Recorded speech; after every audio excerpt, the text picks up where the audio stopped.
MLA Bendalam Ashok ఆదివాసీలపై అనుచిత వ్యాఖ్యలు చేయడం తగదని ఆదివాసీల సంఘం జేఏసీ ఖండించింది. అసెంబ్లీలో బెంతు ఏరియాలపై ఆదివాసీలపై ఆయన మాట్లాడే పద్ధతి సరిగా లేదని ఆవేదన వ్యక్తం చేశారు. విషయం చెప్పడానికి ఆయన వద్దకు వెళ్తే ఏకవచనంతో అసభ్యకరంగా ఆయన ఆదివాసీలపై విరుచుకుపడడం సరికాదన్నారు. మా ఆదివాసీల ఓట్లు మీకు అక్కర్లేదా? మా ఆదివాసీలు ఓట్లు వేసే మీరు గెలవలేదా అంటూ నిలదీశారు. ఎమ్మెల్యే వెంటనే క్షమాపణ చెప్పకపోతే దీనిని మరింత ఉధృతం చేస్తామని ఆదివాసీల సంఘం జేఏసీ నేతలు హెచ్చరించారు. బెందాలం అశోక్ గారు మా ఆదివాసులంతా కూడా వెళ్ళి అక్కడ ఒక సమస్యను వివరించడానికి వెళ్ళారు. ఆ సమస్య వింటూనే ఆ సమస్యను వివరిస్తూ ఉన్నాను మా ఆదివాసులంతా కూడా. ఆయన ఒక విషయం మాట్లాడారు. నా నియోజకవర్గంలో 27 మంది ఉన్నారు, వాళ్ళ కోసం 10 సంవత్సరాలుగా నేను కష్టపడుతున్నానన్నారు. ఈరోజు ఈ పత్రికా ముఖంగా బెందాలం అశోక్ గారికి ఒక అడుగుతున్నాను, మా 2 లక్షల జనాభా కోసం ఎవరు మాట్లాడతారు?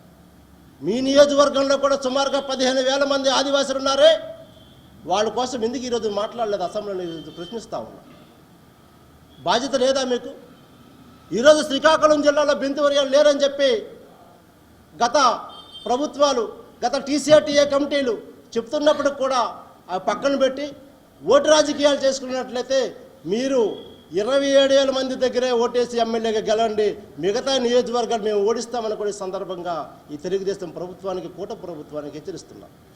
మేము చెప్తా ఉన్నాం, బెంతువర్యాలు శ్రీకాకుళం జిల్లాలో ఉన్నట్టు బెంతువర్యాలు ఎస్టీలు కాదు అని చెప్తా ఉన్నాం. మా దగ్గర ఉన్న ఆదాయాలు కూడా చెప్తున్నాం కదా. ఏదైతే 1972లో జిల్లాల విభజన జరిగిన తర్వాత, ఏదైతే శ్రీకాకుళం జిల్లా నుంచి విజయనగరం విడిపోయిన తర్వాత కొటి అనే గ్రామంకి బెంతువరి 24 కుటుంబాలు వెళ్ళిపోయాయి. అప్పుడు 1975-76 సంవత్సరంలో ఏదైతే రెవెన్యూ శాఖ వాళ్ళు వాళ్ళ యొక్క డిమాండ్ల కోసం స్ట్రైక్ చేస్తే అప్పుడు ఎమ్మెల్యేలకి, ఎంపీపీలకి ఎస్టీ క్యాస్ట్ సర్టిఫికేట్ ఇచ్చే అధికారం ఇచ్చారు. ఆ టైంలో ఇక్కడ చూస్తే వాళ్ళ దీంట్లో డైరెక్ట్గా ఒరియన్ రాస్తుంది, డైరెక్ట్గా ఇక్కడ ఒరియన్ రాస్తుంది. ఈ ఒరియన్ పదం ముందు ఏం చేశారంటే బెంతుని యాడ్ చేసి టోటల్గా బెంతువరిగా క్లెయిమ్ చేస్తూ ఉన్నారు. దీని మీద అప్పుడు 2005లో టీసీఆర్టీఏ కమిటీ అధ్యయనం చేసి శ్రీకాకుళం జిల్లాలో ఉన్నటువంటి బెంతువర్యాలు కారు ఏదైతే విజయనగరంలో ఉన్నటువంటి కొటియా బెంతువర్యాలు వీళ్ళకి ఆచారాలకు వీళ్ళకి ఎటువంటి సంబంధం లేదు, ఆచార సంబంధం లేదు కూడా దీంతో స్వయంగా ఈ శ్రీకాకుళం జిల్లా కలెక్టర్ లక్ష్మీ నరసింహ గారే ఈ బెంతువరి అక్కడ లేదని చెప్పి వాళ్ళ సర్టిఫికేట్ క్యాన్సిల్ చేయాలని చెప్పి కూడా ఒక రాజపత్రం కూడా విడుదల చేశారు.